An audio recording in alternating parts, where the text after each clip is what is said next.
ಮಹಾಭಾರತ ಯುದ್ಧ ಮುಗಿದ ತಕ್ಷಣನೇ ಅರ್ಜುನನ ಮನಸ್ಸಿನಲ್ಲಿ ತನ್ನ ಶೌರ್ಯದ ಬಗ್ಗೆ, ವೀರ್ಯದ ಬಗ್ಗೆ ಸ್ವಲ್ಪ ಅಹಂಕಾರ ಮೂಡುತ್ತೆ ಅಂತ ಹೇಳ್ತಾರೆ. ಆ ಸಮಯದಲ್ಲಿ ಶ್ರೀಕೃಷ್ಣ ಅರ್ಜುನನಿಗೆ ಒಂದು ಪಾಠ ಕಲಿಸ್ಬೇಕೆಂದು ಅನ್ಕೋತಾನೆ. ಒಂದು ದಿನ ಅರ್ಜುನ ಕಾಡಿನಲ್ಲಿ ಓಡಾಡ್ತಿರ್ಬೇಕಾದ್ರೆ ಅವನ್ ಮುಂದೆ ಒಂದು ವಿಚಿತ್ರವಾದ ಪ್ರಾಣಿ ಒಂದು ಕಾಣಿಸುತ್ತೆ. ಅದರ ತಲೆ ಕೋಳಿಯಂತೆ, ಕುತ್ತಿಗೆ ನವಿಲು, ಬೆನ್ನು ಎತ್ತಿನಂತೆ, ಒಂದು ಕಾಲು ಹುಲಿಯದು, ಒಂದು ಕಾಲು ಆನೆಯದು, ಒಂದು ಕಾಲು ಜಿಂಕೆ, ಒಂದು ಕಾಲು ಕುದುರೆಯದು, ಬಾಲ ಹಾವಿನದು ಮತ್ತು ಅದರ ಕೈಯಲ್ಲಿ ಒಂದು ಕಮಲದ ಹೂವು. ಒಟ್ಟು 9 ವಿಭಿನ್ನ ಪ್ರಾಣಿಗಳ ಲಕ್ಷಣವನ್ನು ಹೊಂದಿದ್ದ ಆ ಅದ್ಭುತ ರೂಪವೇ ನವಗುಂಜರ.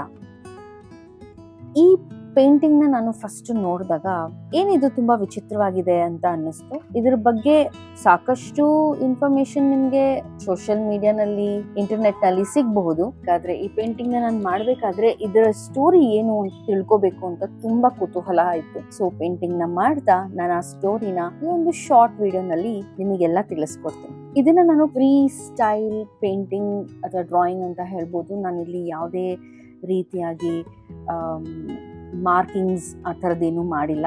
ಫಸ್ಟ್ ಪೆನ್ಸಿಲ್ ಸ್ಕೆಚ್ ನ ಮಾಡಿಕೊಂಡು ಅದ್ರ ಮೇಲೆ ಅದನ್ನ ಔಟ್ಲೈನ್ ಮಾಡಿ ಅದಕ್ಕೆ ಅಕಾರ್ಡಿಂಗ್ಲಿ ನಾನು ಕಲರ್ ನ ಮಾಡಿದೀನಿ. ಬ್ಯಾಕ್ ಗ್ರೌಂಡ್ ಗೆ ನಾನು ಒಂದ್ ಸ್ವಲ್ಪ ಝೆನ್ ಆರ್ಟ್ ನ ಯೂಸ್ ಮಾಡಿದೀನಿ. ಈ ಝೆನ್ ಆರ್ಟ್ ನನಗೆ ತುಂಬಾ ಇಷ್ಟ.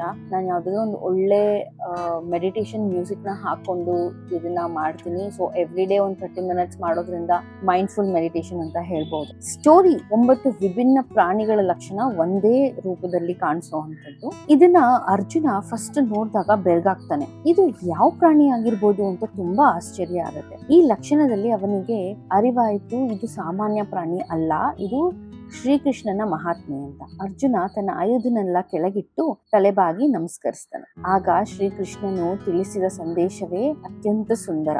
ಜಗತ್ತಿನಲ್ಲಿ ಒಂದೇ ರೂಪ, ಒಂದೇ ಶಕ್ತಿ, ಒಂದೇ ಸತ್ಯ ಎಂದು ಯಾವುದೂ ಇಲ್ಲ. ಪ್ರತಿಯೊಂದು ಜೀವಿಯಲ್ಲೂ, ಪ್ರತಿಯೊಂದು ವ್ಯಕ್ತಿಯಲ್ಲೂ ವಿಭಿನ್ನ ಗುಣಗಳಿರುತ್ತೆ. ಆ ಎಲ್ಲಾ ಗುಣಗಳ ಸಮನ್ವಯವೇ ಸೃಷ್ಟಿಯ ಸೌಂದರ್ಯ. ಈ ನವಗುಂಜರದ ಮಾರಲ್ ಹೇಳುತ್ತೆ, ನಮ್ಮಲ್ಲಿ ಕೆಲವೊಮ್ಮೆ ಧೈರ್ಯ ಬೇಕಾಗತ್ತೆ, ಕೆಲವೊಮ್ಮೆ ತಾಳ್ಮೆ ಬೇಕಾಗತ್ತೆ, ಕೆಲವೊಮ್ಮೆ ಸೌಂದರ್ಯ ಬೇಕಾಗತ್ತೆ, ಹಾಗೆ ಕೆಲವೊಮ್ಮೆ ಬುದ್ಧಿವಂತಿಕೆ, ವಿನಯ ಬೇಕಾಗತ್ತೆ. ಜೀವನದಲ್ಲಿ ಒಂದೇ ಗುಣ ಸಾಕಾಗುವುದಿಲ್ಲ. ಅಂದ್ರೆ ಒಂದೇ ಸ್ಕಿಲ್ ಆಗಿರ್ಬೋದು, ಪರ್ಸನಾಲಿಟಿ ಆಗಿರ್ಬೋದು, ಅಥವಾ ಕ್ಯಾರೆಕ್ಟರೈಸ್ ಆಗಿರ್ಬೋದು, ಸಾಕಾಗಲ್ಲ. ವಿಭಿನ್ನ ಗುಣಗಳು ಅಂದ್ರೆ ಬೇರೆ ಬೇರೆ ಅಂತ ಗುಣಗಳನ್ನ ಸಮತೋಲನದಿಂದ ಬೆಳೆಸಿದಾಗ ಮಾತ್ರವೇ ನಾವು ಸಂಪೂರ್ಣರಾಗುತ್ತೇವೆ. ಅದರಿಂದ ನವಗುಂಜರವು ಕೇವಲ ಒಂದು ಪೌರಾಣಿಕ ಜೀವಿ ಅಲ್ಲ, ಅದು ವೈವಿಧ್ಯತೆ, ಏಕತೆಯ ಮತ್ತು ವಿನತೆಯ ಪ್ರತೀಕ.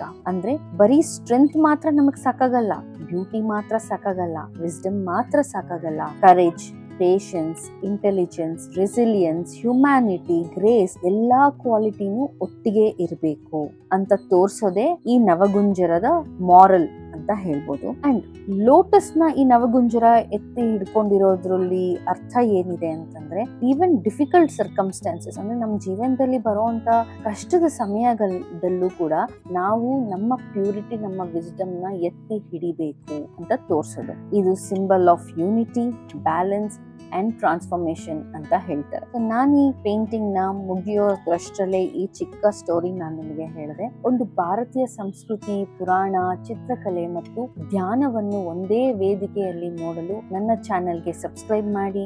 ಮುಂದಿನ ವಿಡಿಯೋನಲ್ಲಿ ಒಂದು ಇಂಟ್ರೆಸ್ಟಿಂಗ್ ಟ್ರೆಡಿಷನಲ್ ಕ್ರಾಫ್ಟ್ ನ ತಗೊಂಡ್ ಬರ್ಬೇಕು ಅಂತ ಅನ್ಕೊಂಡಿದ್ದೀನಿ. So keep watching, stay tune.